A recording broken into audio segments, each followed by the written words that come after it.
Čauko! Preboha živého! Ty tu čo robíš? Teda robím.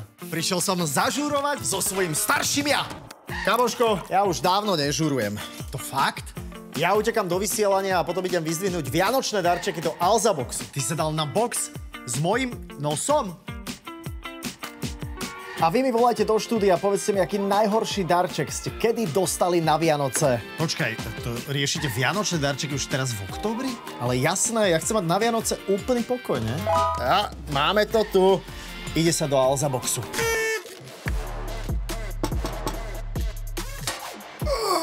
Tak, a vianočné darčeky mám nakúpené. No ale dobre, čo keď sa náhodou s nejakým darčekom skrátka netrafíš? Nie je problém. Kedykoľvek do konca januára to takto do Alza boxu vrátim a vyberiem si niečo iné. Nakúpte darčeky teraz a ak sa netrafíte, ľahko ich vymeníte do konca januára. A to aj cez Alza box. Škoda, že takáto vec neexistovala predtým.